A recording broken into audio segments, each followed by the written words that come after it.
welcome all. We're in St. Gobnait's Wood in the little village of Ballyvourney, the parish of Ballyvourney, originally Baroque parish in the 9th century records. We're in Gobnait, St. Gobnait's Wood. It is a special area of conservation because it fits the Annex 1 habitat annex. It is an old oak wood of the British Isles. That is the Korean list of the Habitats Directive of 1992. Okay. So within the Korean list, we don't have Ireland and Britain, we have the British Isles. It is a biome, or it's a biological zone. Yeah. But of course we're nothing like the island of Britain because we're hyperoceanic here. We're very close to the Atlantic. We're in the deep southwest of Ireland. How near the ocean are we here, Ted? I would say if we were to go from here to Bantry, you would maybe 35 miles. Okay, so quite close. We are very, very close. This area, all of this area will be dominated by the warm, wet fleeces of Atlantic rainfall. Yeah. It's always warm, it's always wet. It rains 270 days out of 365 in this area. So, to repeat, we're in a hyperoceanic native woodland, described as an old oak woodland. How do we know we're in a long continuity woodland? The indicators first, well, there's 90 lichens in this woodland. Both this wood and the wood across the road, Cascade Wood, the famous wood of the Kerry slug, Geomalicus maculosus, together with 7 bat species, possibly 8, would tell us that this is a very stable place. It has reached, it is in the state of climax. So how do we know it's a wet acid woodland? These great rushes, Yoncus, Lazlula, these great rushes, they must have shade and they must have lots of water, and there's lots of wet flushes coming down this mountain. There must be a serious body of water under us. Now pH, this is the real telltale of the pH of the wood.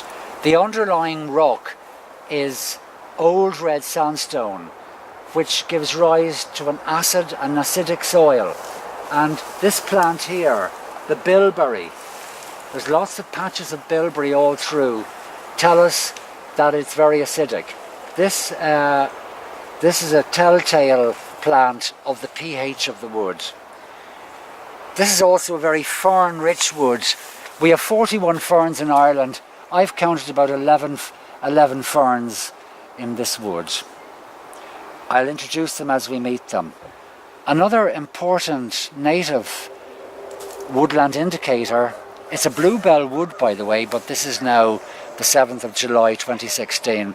It's also major wood anemone. There's a lot of wood anemone in this wood. So they're 2 important indicators, giving us almost an age, telling us that it's medieval and telling us in fact that it may go pre-medieval.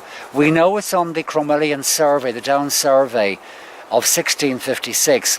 We know this wood existed in 1829 when we did a 6-inch survey. So there's continuity here. I wanted you to look at this plant here, the Enchanter's Nightshade. Shortly, it'll produce tiny little white bells. I always consider that as another indicator of old woodland. Takes a long time to establish, and of course the mosses.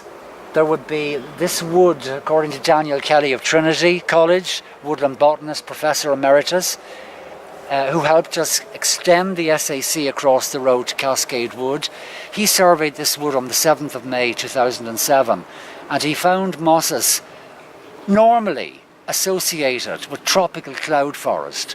So there's an example again of mosses, we call them bryophytes, that actually Dr. Kelly was quite stunned. We all were. John Cross also was amazed that we have mosses here, several score mosses, again telling us that it's damp, long-lived.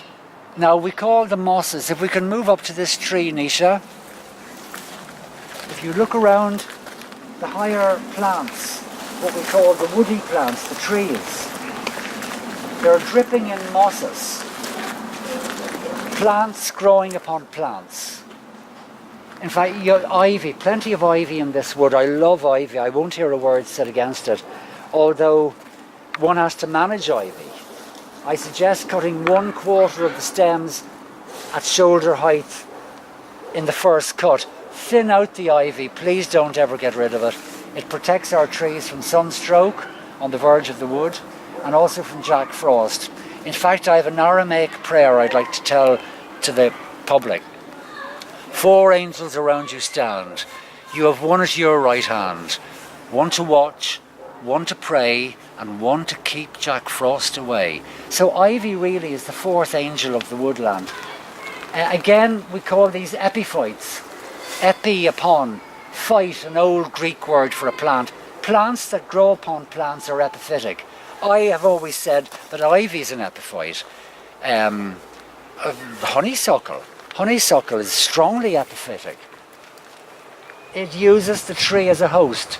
It's not parasital, it's not parasitic, it's symbiotic. It works with its host. They work together. And they add grace to the tree. Another epiphyte up here, if you can see it, is the polypodes, the tree ferns. Can you catch that? The tree fern just up here. Plenty of tree ferns. In other words, when it rains, the water is trapped by the bryophytic overcoat, and moisture is maintained down the length of the stem. And we're northeast facing here, so we're getting the benefit of the southwest. 40% of the prevailing rains and winds is from the southwest here. But we have Molochinish Mountain to jam the cold, drying northeasterly winds. You know, winds rob moisture from leaf and stem. But luckily it's a microclimate. This is a microclimate. It's one of, I consider, 4 native woodlands. I'm hoping that Nisha and you, John, will come with me to 3 additional woodlands. One in the Guera, an alluvial swamp forest. One in Killarney, the native yew wood of Renadina. And the 3rd one I'm recommending, for the sake of how to assess the health of veteran trees, is to go into Macroom Domain. The domains that were left behind in 1921-22 after independence, many domains fell to the state, and they're very important. Many of them are pre-Elizabethan. We're in the barony of Muskerry, where the McCarthys would have held hundreds of thousands of acres, and they were known as the Lords of Muskerry, and they were emparking and creating deer parks in the 1500s and possibly late 1400s. We can't be sure about that. But when we talk about parkland, parkland is a development of deer park, the deer park. The word domain, of course, comes from mensa, a table. Anything within the walled domain of the Lord was for his table. Anything outside of his walled domain was his estate. We know Lady Fitzwilliam of Coolatin. She held 89,000 acres in South Wicklow. Coolatin was up the centre, but her domain was very small.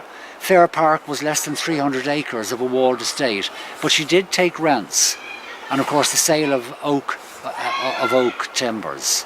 The word timber, we're reminded, is an old medieval German word to build, to construct, timber. So sycamore, I see a sycamore here. It's not a problem.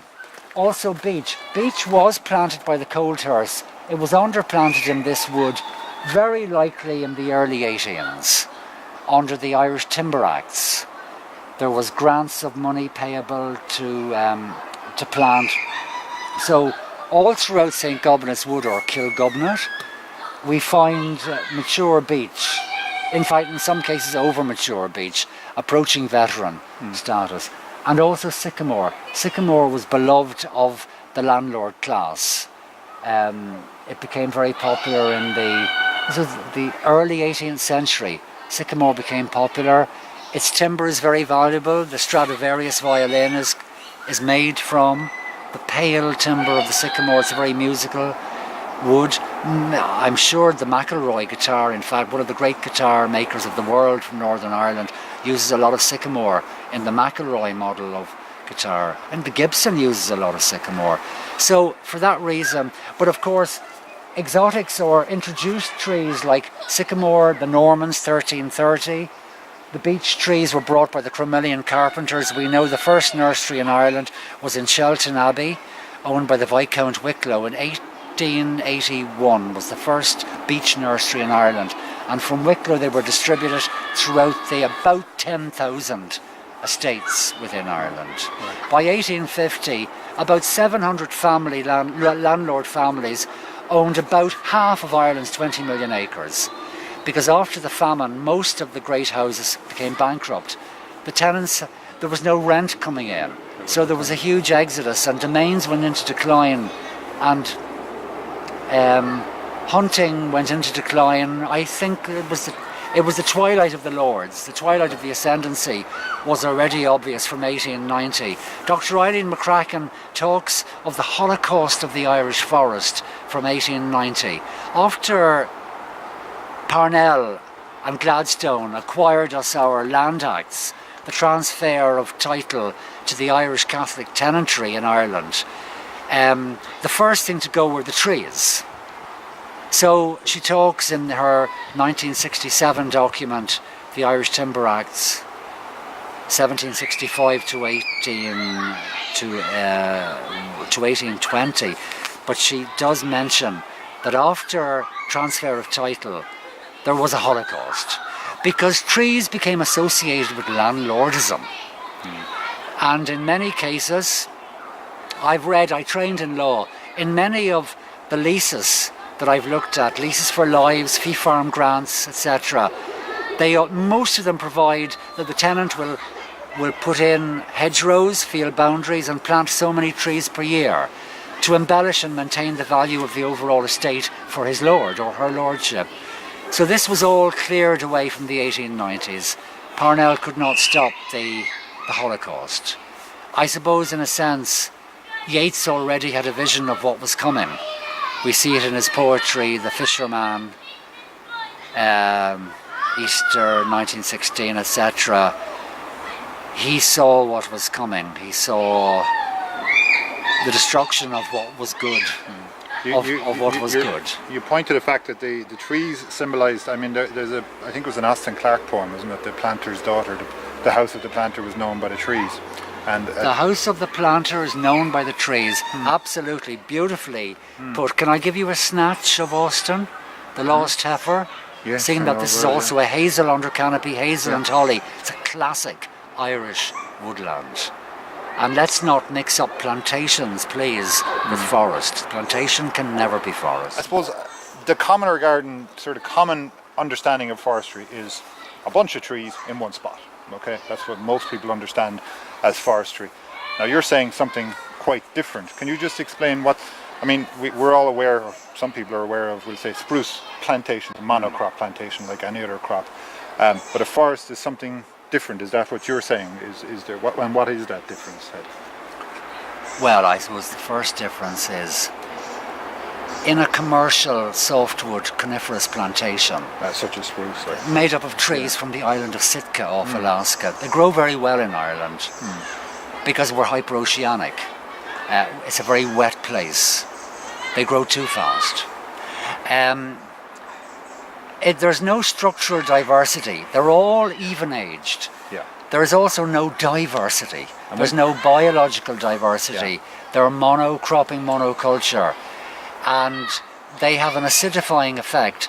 So as the Emperor Fu, 3,600 years ago, the Emperor of China, in his wisdom texts warned to look after your rivers, look after first your mountains.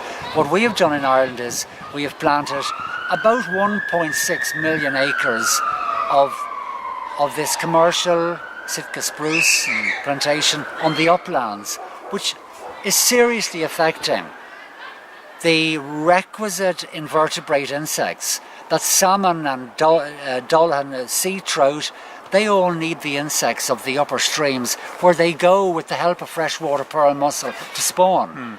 But the pH created by the overhang of this very acidic tree, when rain comes through the crown of a Sitka spruce, it becomes even more acidic. Right. So we now know, according to Kelly and Quinn, they did detailed research in 1996, our salmonoids, including the trout, are they're at their limit in terms of the pH of the water. So a lot of those species would be sensitive in the sense that would have a very narrow range of pH in which they can thrive or even live. Very So narrow. The runoff from, for instance, the Sitka spruce, because it's acidifying, is killing them basically. Is that what you're saying? Yes, according to Kelly and Quinn, they studied 60 rivers and watercourses in the Wicklow area, Kings River, a number of them. I read the full report, and they just found that the insects weren't there. And why, in your opinion, you pointed out that we've gone largely with one particular species, although there are other species that have been, but the Sitka spruce certainly dominates what some people refer to as the industrial farming of the countryside, or whatever, people say use different terms. But why this type of approach to forestry, and why not a different approach? Something that you might have more sympathy or that you would advocate. I mean, if there was a difference, what would you advocate? I suppose that's what. Well, I would say, John, firstly, Sitka spruce is reliable and undemanding. It's a lazy forest. But also, Britain gave us an autonomous forestry commission in 1906. To kill home rule with kindness is what Gladstone said. In 1898, they'd already given us local authority. Yeah. Slowly, agriculture was handed over, autonomous Ministry for Agriculture. So we were given a British model in 1906, and it was Sitka spruce, lodgepole pine, Japanese larch, very little Scots pine, which is a native tree here. There's some beautiful Scots pines in this wood. Okay. Their emergence. The average height of the oaks here is about 18 metres. We may well today find, or when you're walking here yourself, you may well find Scots pine, Pinus sylvatica, Caledonian pine, at up to 18 metres. But we didn't go that way because really Scots pine is a semi-hardwood. It grows much slower. We hear lots of children down by the river Sillon. The name of the river, incidentally, is the Sillon. Solja Owen, the Sally River. That gives you a key that we're in a swampy area. Right. The river is heavily alder-dashed and sallied. We have a really important indicator plant here. Euphorbia hiberna, endemic to the southwest of Ireland. The Irish spurge. Careful when you're handling it, because we know it as the Bonyaquina, the milk of torment, the milk of lament. It would have an opposite effect to Hypericum perforatum. It would act in the opposite psychochemical way as St. John's wort. You're very, very careful. But where does this grow? This is probably its most eastern range. Right. It indicates we're truly in the hyperoceanic. If you were in northwest Portugal, the Lusitanian flora, Lusitanium, if you were in the Azores, the Madeira, Cape Verde, La Gomera, and these other places of high, warm, wet fleeces, this is the plant you'll find. And it's right beside my favourite fern, the lady fern, very, very gracious. What I love about St. Gobnait's wood, which really was the dysart, or was the hermitage supporting the nunnery, the convent, the very, very early medieval convent that was here, set up by St. Gobnait. What I love about this wood is this particular fern. It's very, very abundant here. And yet you can go into other places and search for the lady fern and not find it. And then again in the background there's the male fern. They don't, of course, have sex. Ferns are too primitive to have sex. What they do is they spores are released under the, in fact one of the indicators of a fern are the position of the spore caps, the indusian folds, and every so often, they are deciduous of course, every so often the cap opens and the spores are released, and they're very close to seaweeds in the sense that where there's water, the water washes the spore down, the spore grows in, we call it a gametophyte, it grows in to a second plant, and then male and female meet within the second plant. Okay. Whereas in the modern higher plant, in the higher advanced botany, the roots suck up the water, it's maintained cool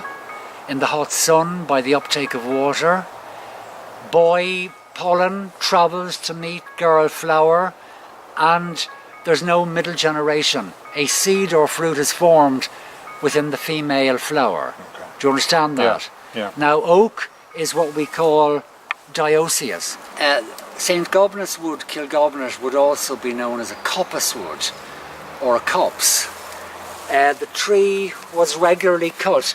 This is a 1, 2, 3, 4, 5 stemmed stool or stump. These are called springs or poles. So the more you cut the tree, the more carbon it absorbs. In fact, 5 times more carbon is absorbed by a coppice than by a maiden tree. Coppicing and pollarding now was a Norman practice. It never really established in Ireland, though we have a Castle Pollard up in the Midlands. Coppicing is described in the Brehon law codes, the codes of neighbourhood. So it would have been the normal methodology of woodland management in certain woodlands. And the idea being that if I was in charge of this publicly owned wood, I would bring it back under coppice. Okay. Because if a coppice wood is not maintained, the timbers lose anchorage and the stool begins to get attacked by saprophytic or decomposer fungi and saproxylic or decomposer insects, woodworms, and that whole relay. So maybe it's beyond coppicing, but certainly it needs a pollard. The thing when you're coppicing is you must fence out grazing animals because they'll graze the new shoots. Yeah. So they won't develop. They won't develop. So deer would have been here. Deer is strongly associated with St. Gobnait. But deer cannot be permitted into rejuvenating coppice because they'll simply devour all the young seedling oak and holly. What's missing here as well is yew. Yew would have been here. It must have been. Yew occurs in all of the native woodlands of Ireland, or it would have, till we began to practice wood pasture. Wood pasture. Do you understand wood pasture? That's a mixture of pasture and woodland. Yeah, woodland management, but including the grazing of livestock. I suppose now there's current research showing that ivermectin, poron, it's a fungicide for cattle. We now know that the dung claps, the claps of cattle that have been treated with ivermectin, is residually active and enters the mycorrhizal root feeding systems of trees, so that any dosed cattle could kill a wood. Okay. Because they kill off the mycorrhiza, the fungi, the soil fungi that are feeding the tree. We're not the only organisms, they say we are, but we're not the only organisms that needs our food pre-treated. The entire plant kingdom cannot eat food. The food must be pre-treated by certain fungi, and then delivered to the feeding roots, to the rapidly cellularly dividing root tips. But it must be pre-treated. There is talk now that ash never really fully developed such a way of feeding, and that ash apparently feeds by an osmosis, a very primitive form of feeding, simply sucking atoms of nitrate and potassium, kalium, the Arabic, and phosphorus and the like, calcium and the others. So we haven't seen any ash yet, but down by the river there is a lot of ash, alder and sally. There are a number of different types of woods within Kilgobnait. This is the old oak wood. Right. Now, I wanted Misha to look at this fern here. In the Habitats Directive, they name this wood. Incidentally, its site code is 106, SAC 106. But the name of this wood in scientific terms is called the Blackno quercetum. Quercus is the Latin for an oak tree. It's also the scientific name for the genus of oak. We have 3 types of oak in this wood, and in Cascade Wood, about 30 hectares of Cascade Wood across the Sessile River. This is Blacknum. This is Blacknum. This is the Blacknum fern. Blacknum, the hard fern. Blacknum spicant. So Blackno quercetum means that this particular wood, its primary indicator, its primary indicator is this fern. This fern tells us that we're on an acid soil arising out of an acid type of rock. Rock doesn't have a pH until it's wet, but we can see that this is telling us you won't get this in the limestone, yew woods and juniper scrubs of North Limerick around Askeaton, Creeves, Barragone or on the Burren. This is a very special plant. So it tells us we are in an SAC, we are in a Blackno quercetum. So you must look out for this fern if you're trying to identify what class of an oak wood you're in. This is not a common oak. There is common oak here, but it's not a common oak wood. It's a sloped wood, therefore it's mainly a sessile oak wood. Another important plant associated with St. Gobnait's Wood, and as you travel east here from Ballyvourney, further east into Ireland, this doesn't occur. St. Patrick's cabbage, Saxifraga, Saxi rock, Saxifraga spatularis. It's again, it's Lusitanian. You'll find it in northern Portugal, and it belongs in these wet, shady pockets. It's not able, it desiccates too quickly in sunlight. So it's another little treat. It, Euphorbia hiberna, and there's one other that we must meet. This is another rarity and telltale sign of the microclimate that we're in. It's a fern. It's actually a fern. It's not a moss. It's not a bryophyte. We call it the filmy fern. First identified at Tunbridge. So it is Hymenophyllum tunbridgii. And this tells us, again, the shade, the dripping, what we call wet flushes of water, constantly flowing down, no desiccation, living like primitive plants, living in wet shade. In other words, they really haven't come inland yet. They still carry the memory of being a seaweed. As distinct from the others, have evolved into full-blown terrestrial plants. Many of these tunbridgii, these little filmy ferns, still need their little nooks and their little crannies. I've been here when it's raining and the movement of moisture coming down is stunning. Ivy's not a problem.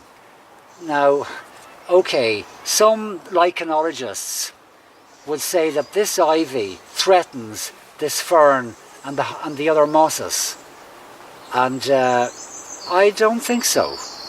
I don't think so. If need be, trim the ivy, but it's also good to see ivy as well. Ivy increases the shade. Ivy will not be feeding up through the Hymenophyllum, but it will cast perhaps too dense a shade. I'm not sure.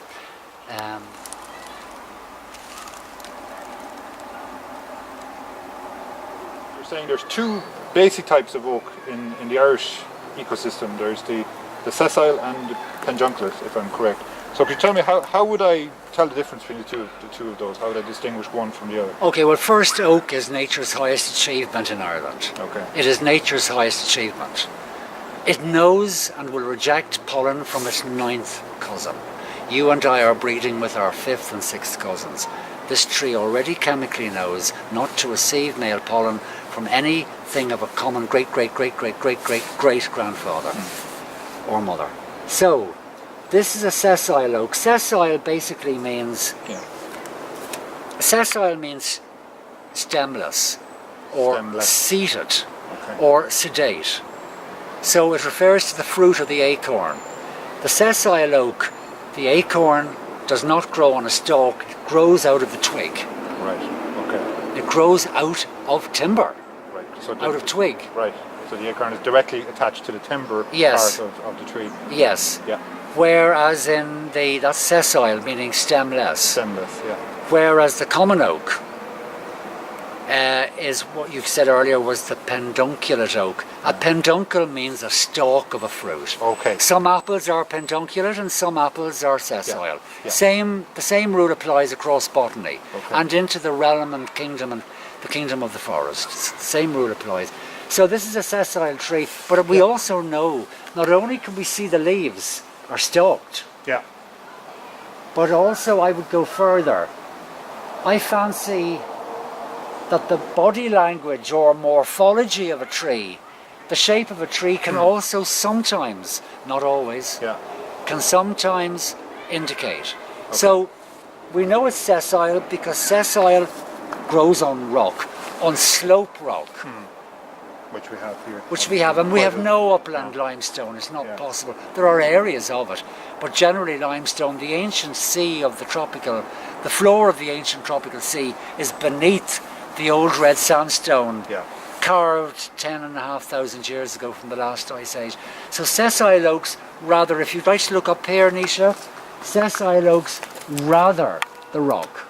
They don't need that much soil. They anchor into the rock.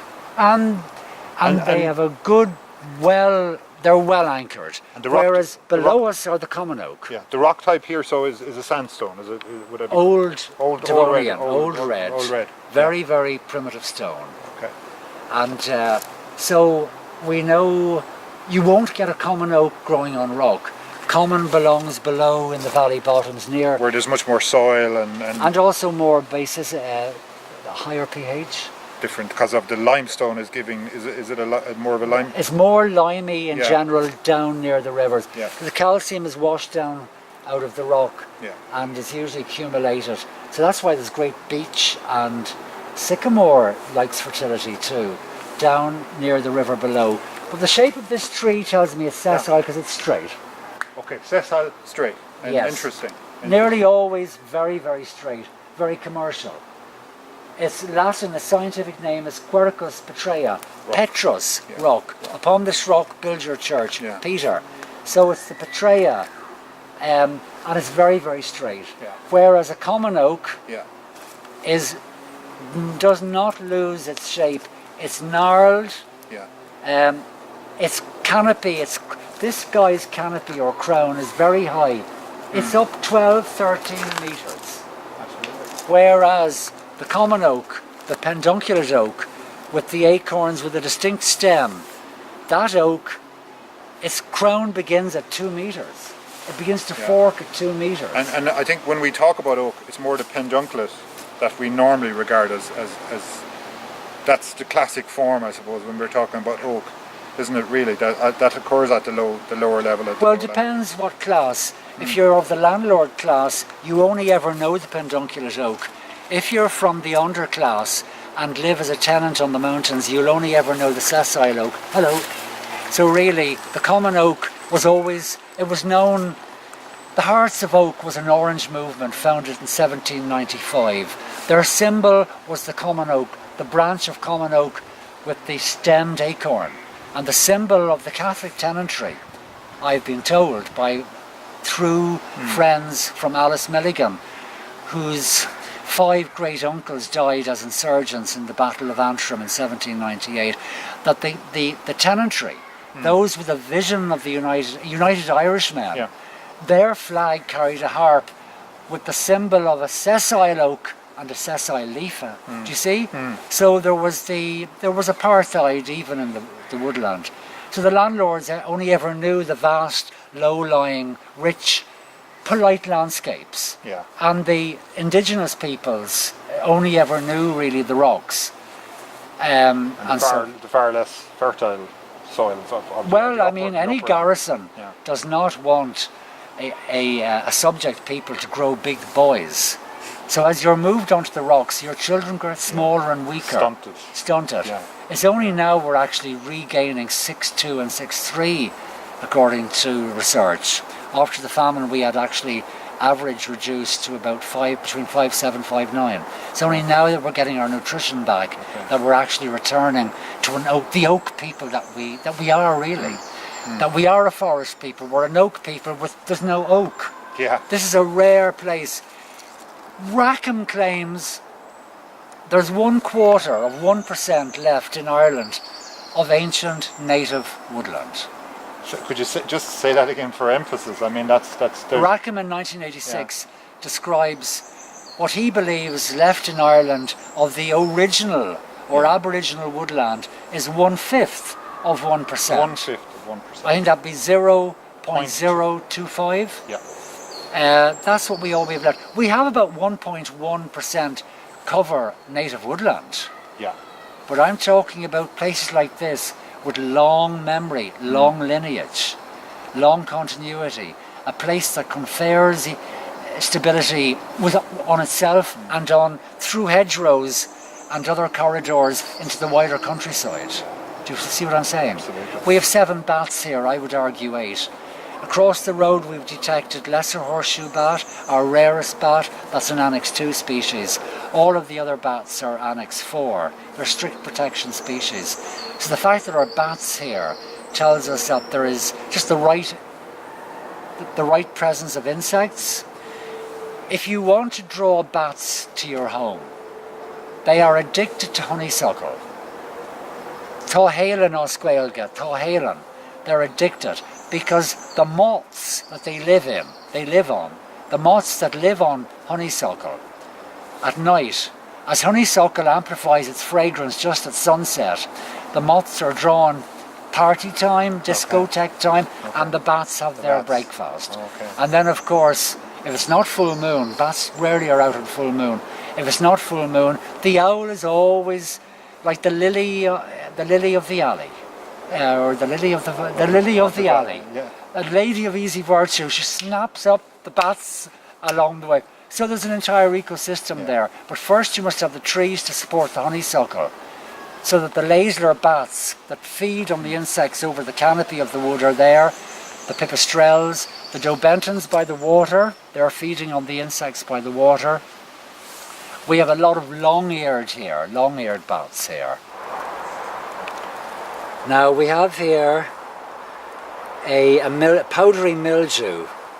Rackham describes it in his publication. Something has happened in the 20th century where oaks can no longer grow in shade. This is a new development. They get attacked by this this powdery mildew. It's all over Ireland. It's all over the temperate world. So that now trees, if you want to grow oak, you've got to grow them out, no longer under shade or canopy where they would have grown, because now they're prone to this powdery mildew. Well, it's the rain. In many cases, the rain washes it off. But here we have a pretty widespread canopy, far-flung canopy. I say very little rain is getting down here. I think we call this epicormac growth, Nisha. Growth that grows out of directly from the trunk. Directly from the trunk. And the reason is, if you look up, if you point the camera up, you'll see dieback and deadwood in the branches. I see a lot of dieback and deadwood. It's common. Straight over my head there's a good lump, and over there it's deadwood. And it's dead, or it's very important for species, for decomposers. But that is standard in the oak. As the oak goes into dieback, even though I consider this a young tree, and I don't think it's hollow, and most oak over 180, 200, they actually hollow out. They don't need the heartwood. But as the crown retrenches in an older, this is not an old oak, but in a relatively old oak, as the crown retrenches, Yeah. by retrenching it means casting unwanted timber, that the roots, the battery of the tree doesn't need that volume. The tree compensates with epicormac. Okay. So, if a great wind comes and snaps some of this dieback and deadwood, there's a ready-made new canopy will start up. Okay. You see it all the way up the tree. Almost like natural coppicing or something kind of going on, is it? There's something very natural in the tree. It's just I see it wherever there's dieback and deadwood. Now I don't know why there's dieback and deadwood in that tree. I consider quite an amount. I try and actually do a measure on the tree. Yeah. 20, 30, 40%. Of this tree it's under 10%. But still, to see dieback and deadwood in a relatively young oak. You know, the Irish oak grows for 300 years, lives for 300 years, and dies for 300 years. It's the last portion is so important for biodiversity, because the Irish oak supports 564 wild beings, including 284 insects. So it's strange to say, but a dead oak, a dying and dead oak in Ireland supports more life than a living oak. Right, that's interesting. Yeah, that is interesting. And they're absolutely critical to the woodland, because as the dead wood drops, what is remarkable on the SAC synopsis for this wood is the amount of dead wood. No one's cleaning up the dead wood. That is very, very important. That's good. Yeah. Because the dead wood is fungalized, it's demineralized by decomposer insects and fungi and bacteria. So you have a kind of a recycling going on. Just you and I, every cell in our bodies recycled. It's been in other bodies tens of thousands of times.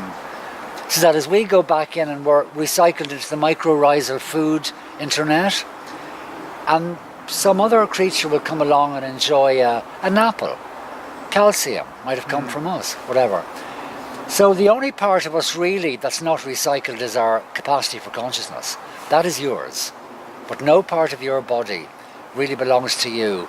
It's on loan and it will go back to soil and it will build another, it will provide the compressed dust for another organism.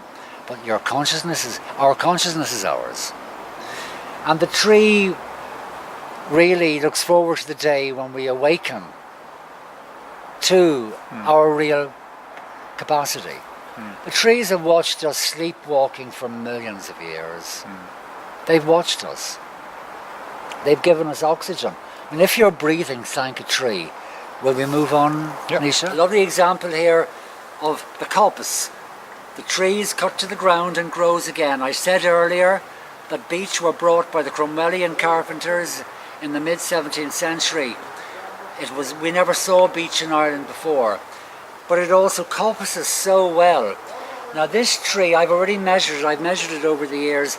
It's growing at about 1.5 centimetres per year on the main shoot or pole. There's two main shoots. There's 1, 2, 3, 4, 5, 6. There's actually 6 poles or springs. But 2 of them are the ones I've been watching, and it's a very, very healthy tree. Great tree. Mainly for furniture. Beech for furniture.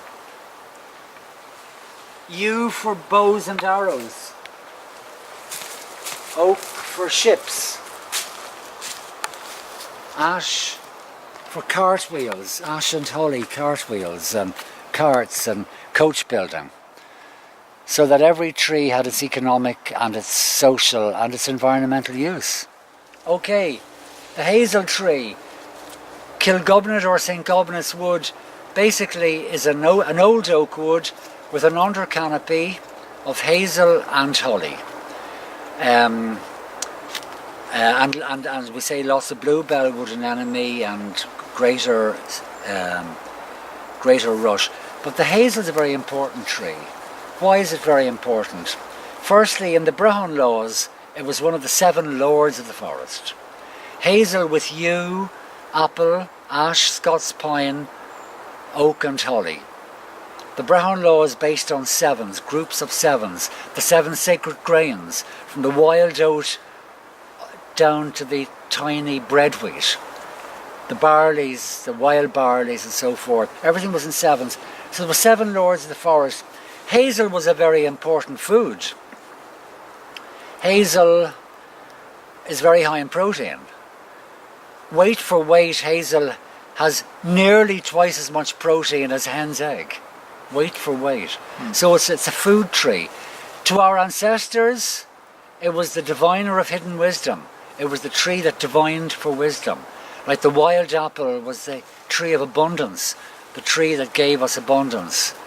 I remember hearing from one old woman, she once heard in her youth there were 365 recipes for crab apple in old Ireland. We knew how to eat bitter. Now today we're all eating sweet. But the old people tell me when they were young, they'd rather bitter. They now treat sugar as we treat bitter. They ate semi-ripened sloes, wild cherries from the blackthorn, which is one of the 3 wild cherries of Ireland. Prunus spinosa, Prunus avium, the wild cherry, and Prunus padus, the bird cherry. Again, food trees. So the hazel is a very, very important tree for wattling. Wattling, do you know, mud wattle? Hazel was important. And of course, the hazel tree, when it's coppiced, when it's cut, I think it's Lonsdale.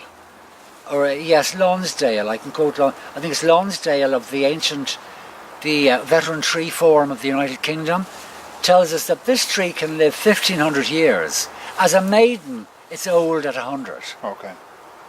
Oh, no, sorry. As a maiden, it can live on for some hundreds. But if it's coppiced and managed, well, as Rackham reminded us, trees, if managed, are infinitely renewable resources. You can coppice a tree forever. Right. It'll keep growing. The tree doesn't know when to get old. You and I do. Eyesight, hearing, hairs, gut. Maybe we get crabbed and contrary and we lose our sunshininess, but the tree never loses its youth. So I'll give you Francis Ledwidge. We've just come into July. Joy is short. We should joy in it. June is short. We should joy in it. Soon the swallows will be flying south, and the winds wheel north to gather in the snow. Even the roses spilled on youth's red mouth will soon go down the road all roses go. So I just thought of that because we're just into July, and Francis Ledwidge died around this time of the year. And I understood that little poem was penciled in he had just written it before he passed over. I don't like passed on. I don't like died. I don't live in that reality. I see nothing that will ever die. Things will change and transmute and move on in this divine drama. But nothing dies as such. Energy doesn't get lost in the system. It's a closed cycle. My dear friend, this is alder. Alder, Alma scrutinosa. In Irish, on Cronfern. There are 64,000 townlands in Ireland. Many of them incorporate the names of trees like Dara for oak, Coll for hazel, and Fern. The alder, we only have one species. It's a wetland tree. So I said earlier that Gobnait wood is known for its oak, its birch, downy birch, not silver, downy birch. Some sycamores, quite a lot of beech planted by the Coulters 150 years ago. But the alder is here of its own accord. The alder is growing following the wet flushes. In heavy rain, there's what we call wet flushes coming down, and the alder intercepts and loves water. It's a water tree. Alder. It's a beautiful tree. Its value to the old Irish were wooden clogs, masts of ships and shields. You try and pull your axe out of an alder shield, you can't. In fact, the problem in Old Irish warfare was with your shield, as someone came like the Viking to hit with their axe, it stuck in the shield and then you just simply decapitated the people. But then your shield could have 10 or 20 heavy axes. So that is really where the Vikings used to win their battles. But alder was an important commercial tree. It supports 79 insects, 79 Irish insects, many of them uniquely in association with the tree. They can't just go to another tree. Like birch supports 167 and sycamore about 28. What's interesting about beech is rapidly naturalising. The last count shows 60 exactly Irish insects have begun to associate with beech, to use it as a food plant, as a host plant, and so forth. And mycorrhiza is fast discovering it. So beech, in time we all settled down. Remember, we all came as migrants. Very recently, this was an iceberg 2 miles deep of frozen ice. Only 10,500 years ago, we were under 2 miles of ice for millions of years. So it's a new landscape. Yeah. It's a fresh landscape, not like Africa and Australia. Their soils are ancient. There will be food shortages for the old soils, I believe. The nutrients are washed out. Yeah. Will you come to the Shield and the Gig? It's up here, is it? Yeah.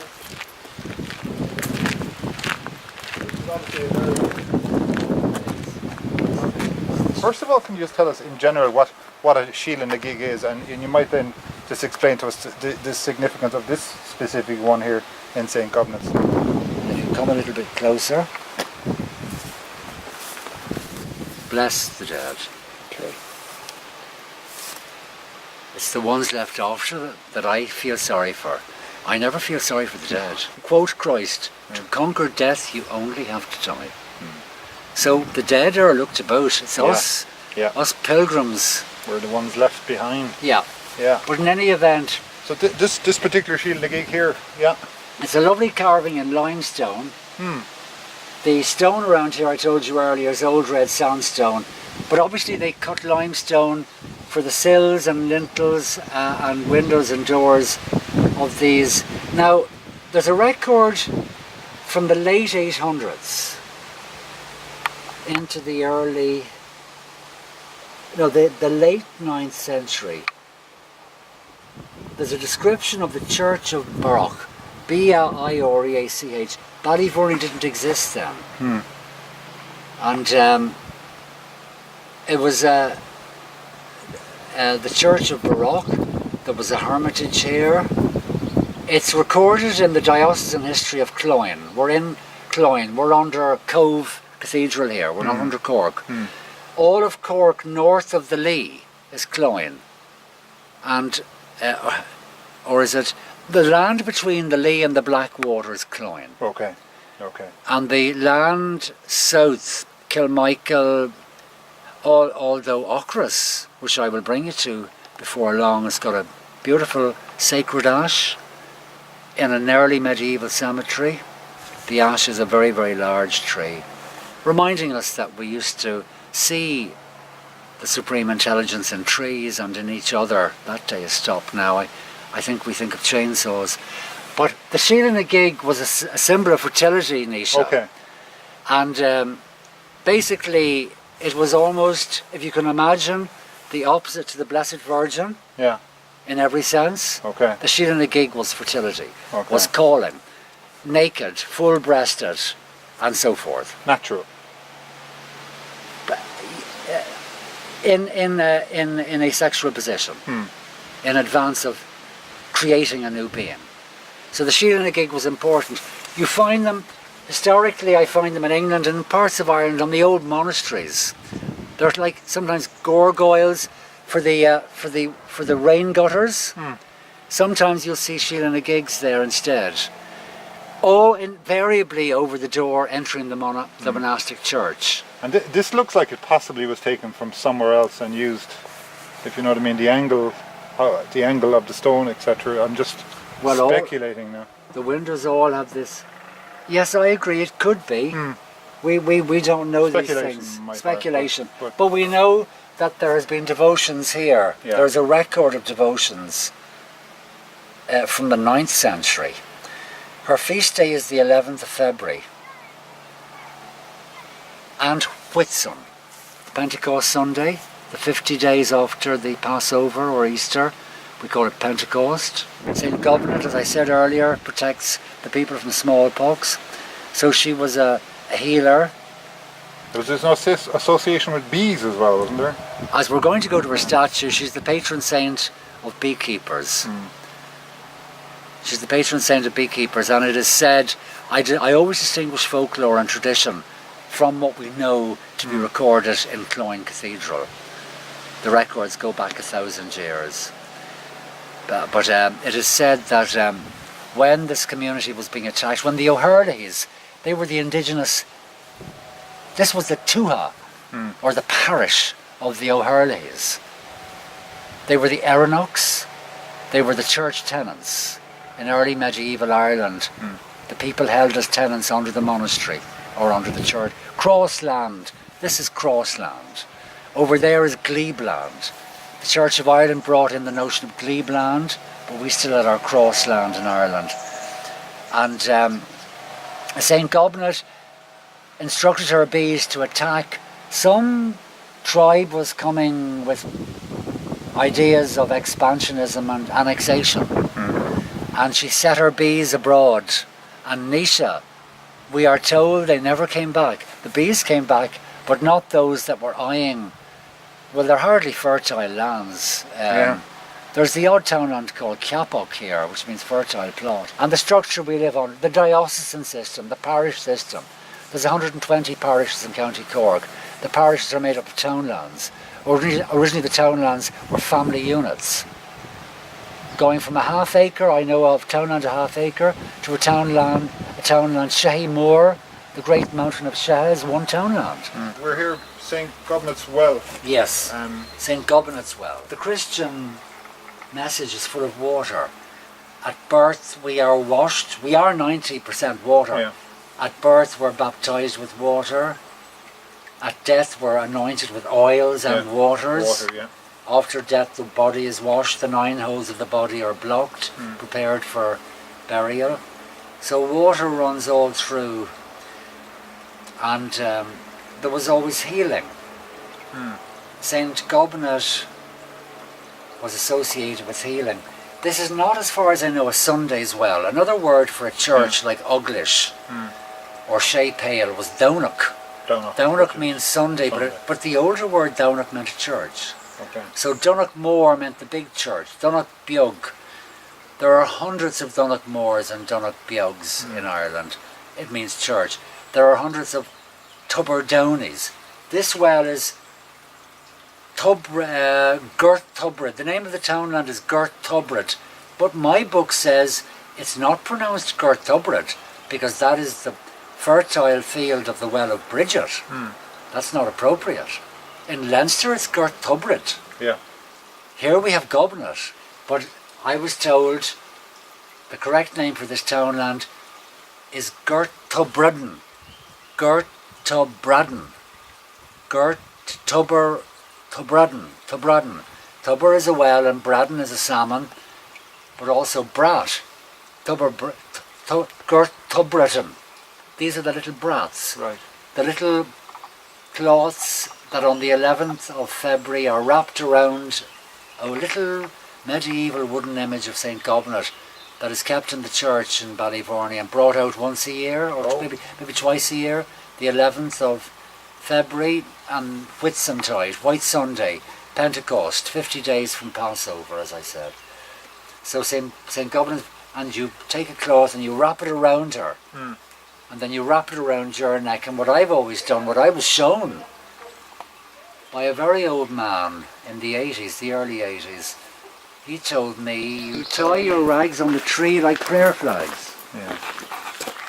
I've seen prayer flags all over South America, India, the North American Indians. Buddhism believes that with the breath of air, with the movement of air, your prayer is being recited in the wind. It's a beautiful notion. Beautiful. That Yeah. when you leave a rag, the rag is helping you stay conscious. And what is the highest prayer? What Pope John Paul the 20th, the last Pope, the one before Benedict, the nice one, we all loved him, the Polish John Paul II. He said, he described the earth as the only flower garden of cosmos. He was quoting from an ancient Dante. There are hundreds and hundreds of holy wells in Ireland. Out of thousands, many have gone. Many have gone.